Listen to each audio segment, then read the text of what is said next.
Bismillahirrahmanirrahim. Assalamualaikum warahmatullahi wabarakatuh. Waalaikumsalam warahmatullahi wabarakatuh. Warahmatullahi Pertama-tama wabarakatuh. yang saya hormati Ibu Lydia Nur Amalia, MP, selaku dosen pengampu daripada mata kuliah Usaha Tani, dan juga rekan-rekan sekelas yang saya cintai dan saya banggakan. Jadi pada kesempatan presentasi kali ini, kelompok kami itu akan membahas mengenai eh, materi yang telah kami susun, yaitu berjudul Analisis Kelayakan Finansial dan Rentabilitas Usaha Tani Cabai Merah Studi Kasus pada CV Agro Digital Tasikmalaya.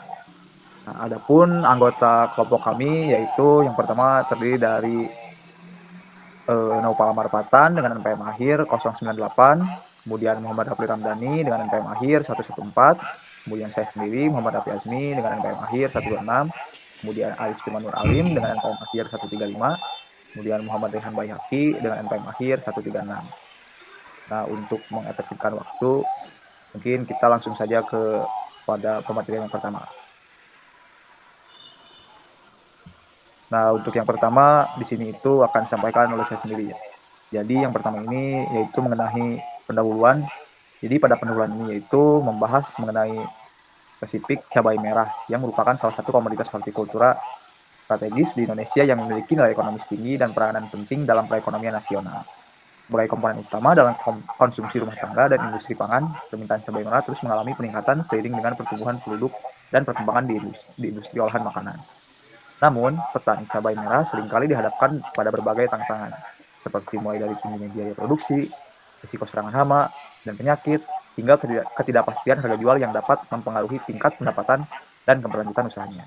Oleh karena itu, diperlukan analisis mendalam mengenai kelayakan finansial dan tingkat rentabilitas usaha tani cabai merah untuk memberikan gambaran komprehensif kepada petani dan stakeholder terkait, terutama pelaku usaha. Nah, pada konteks ini, CV Agro Digital Tasikmalaya sebagai lokasi studi kasus yang kelompok kami pilih merupakan suatu perusahaan yang bergerak di bidang pertanian dan juga mengelola usaha tani budidaya cabai merah. Jadi, analisis kelayakan dan rentabilitas pada CV Agro Digital Tasikmalaya penting dilakukan untuk mengetahui potensi dan hambatan dalam pengembangan usaha tani cabai merah. Nah, untuk selanjutnya yaitu di sini ada identifikasi masalah. Yang pertama yaitu bagaimana kelayakan finansial usaha tani cabai merah di Agro Digital Tasikmalaya. Yang kedua, berapa besar biaya, penerimaan, dan pendapatan usaha tani cabai merah di Agro Digital Tasikmalaya. Yang ketiga, bagaimana tingkat rentabilitas usaha tani cabai merah di Agro Digital Tasikmalaya. Kemudian ada pun tujuan penelitian. Yang pertama yaitu untuk menganalisis kelayakan finansial usaha tani cabai merah di Agro Digital Tasikmalaya. Yang kedua, menghitung besarnya biaya, penerimaan, dan pendapatan usaha tani cabai merah di Agro Digital Tasikmalaya. Yang ketiga yaitu untuk menganalisis tingkat rentabilitas usaha tani cabai merah di Agro Digital Tasikmalaya. Untuk selanjutnya itu metodologi penelitian, di mana metode penelitian yang digunakan dalam penelitian ini yaitu menggunakan metode deskriptif kuantitatif, yaitu dengan pendekatan studi kasus pada CV Agro Digital di Tasikmalaya. Data terdiri data primer dan data sekunder, di mana data primer diperoleh melalui wawancara langsung terhadap pengelola di CV Agro Digital Tasikmalaya, sedangkan data sekunder diperoleh melalui dari lembaga-lembaga dan institusi terkait. Untuk data yang dikumpulkan pada penelitian ini mencakup biaya tetap, biaya variabel, biaya produksi, harga penjualan, serta penerimaan dari usaha tersebut. Yang selanjutnya akan dihitung menggunakan metode analisis kelayakan usaha serta rentabilitas. Baik, untuk selanjutnya saya akan menjelaskan mengenai komponen biaya yang ada di kelayakan finansial usaha cabai studi kasus pada CV Agro Industri Digital Tasikmalaya. Nah, yang dimana ada yang pertama itu ada biaya tetap. Nah, untuk komponennya itu ada pertama sewa lahan sebanyak 2 hektar, kemudian buruh tani laki-laki tetap itu sebanyak 25 orang, kemudian ada total biaya penyusutan, dan juga ada biaya sewa gudang peralatan. Nah, untuk biayanya itu total keseluruhannya yaitu sebesar Rp424.058.040. Nah, yang selanjutnya itu ada biaya variabel. Nah, untuk biaya variabel ini ada beberapa komponen. Yang pertama itu ada benih, kemudian pupuk organik, yang ketiga ada vertikupos, yang kelima ponska, yang keenam NPK, ketujuh yaitu ada buruh harian lepas. Itu kurang lebih ada 38 orang. Nah, kemudian untuk pestisida di sini ada 5 macam, dan kemudian ada fungisidannya yaitu antrakol. Nah, untuk harganya itu bisa dilihat pada tabel yang tersedia. Jadi untuk keseluruhan total biaya variabelnya yaitu sekitar Rp114.242.000. Nah, kemudian selanjutnya yaitu ada rekapitulasi biaya.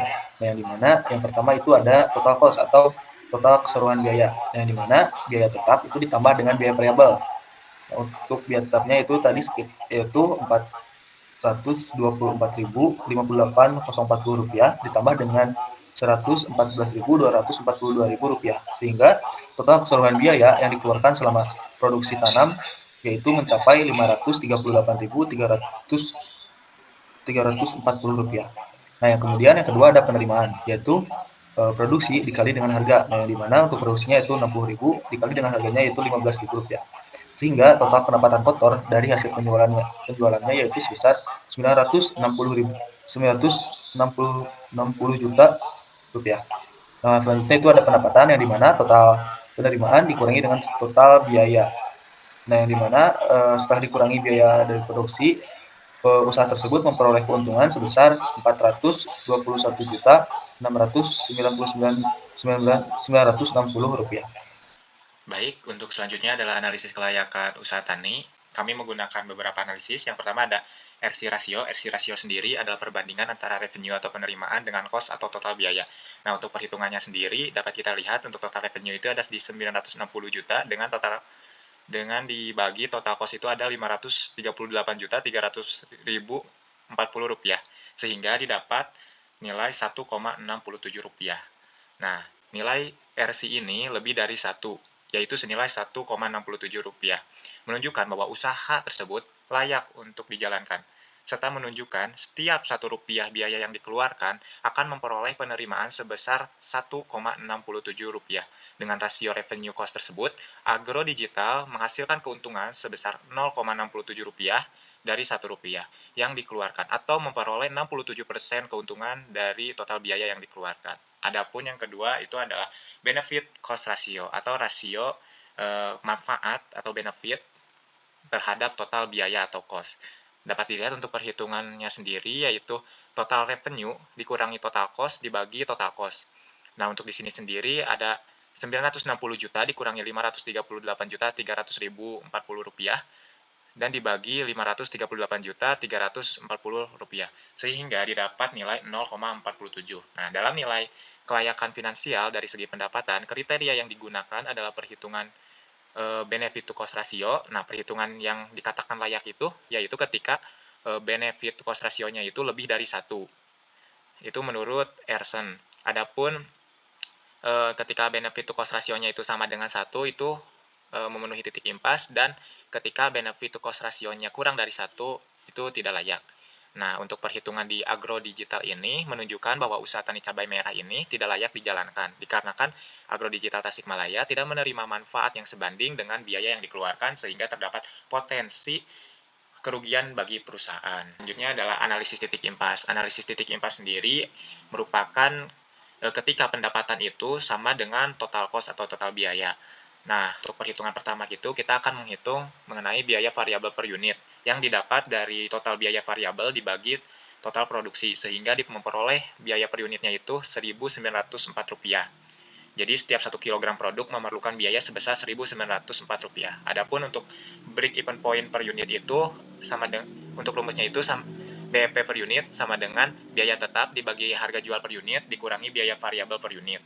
Nah, untuk biaya tetapnya sendiri ada Rp424.058.040 dibagi Rp16.000 ada di harga jual dan dikurangi biaya variabel per unit itu Rp1.904, sehingga didapat Rp3.804 per kilogram. Nah, Agro Digital harus menjual cabai merah minimal 3.084 kg agar seluruh biaya tetap tertutupi dan biaya mencapai status impas, yaitu tidak untung dan tidak rugi. Selanjutnya adalah break even point harga.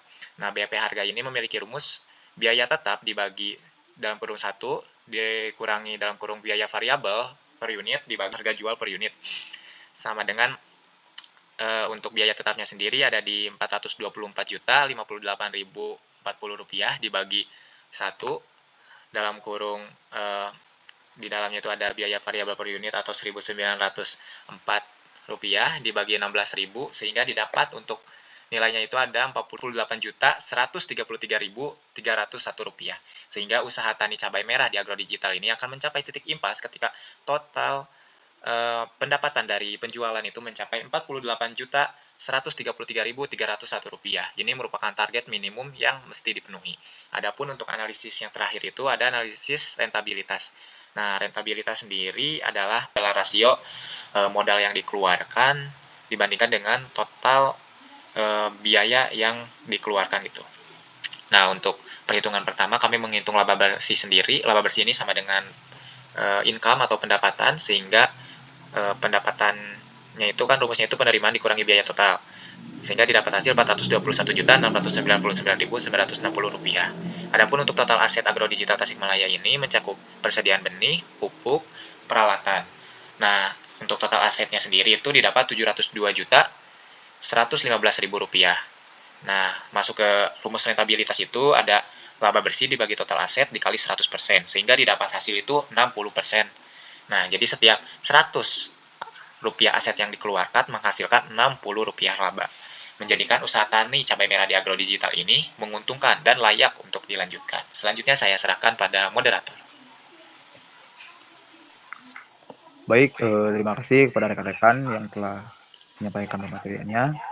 Nah, jadi untuk kesimpulan yang bisa saya simpulkan pada presentasi kali ini yaitu tadi mengenai perhitungan ataupun analisis kelayakan usaha tani, yang dimana pada nilai RC rasio ini menunjukkan nilainya itu bernilai 1,67, yang dimana apabila nilai RC rasio lebih dari 1, maka usaha tani tersebut layak untuk diteruskan. Nah, kemudian setelah hasil perhitungan dari rentabilitas tadi juga diperoleh, yaitu sudah menyampaikan pematerian pada kali ini. Jadi untuk kesimpulan yang bisa saya simpulkan pada pematerian kali ini yaitu yang pertama, berdasarkan perhitungan analisis kelayakan usaha tani di CV Agrodigital Tasikmalaya ini, jadi nilai RC rasio itu menunjukkan memperoleh sebesar Rp1,67, yang dimana nilai tersebut itu sangat menguntungkan.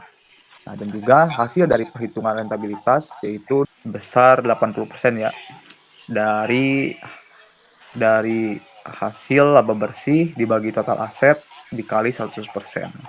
Jadi setiap Rp 100 aset menghasilkan sebesar Rp 80 laba dan menjadikan usaha tani ini menguntungkan untuk dilanjutkan. Nah, mungkin sekian pemaparan materi yang bisa kami sampaikan. Mohon maaf bila masih banyak kekurangan. Wabillahi taufiq wal hidayah. Wassalamualaikum warahmatullahi wabarakatuh. Waalaikumsalam Waalaikumsalam warahmatullahi wabarakatuh.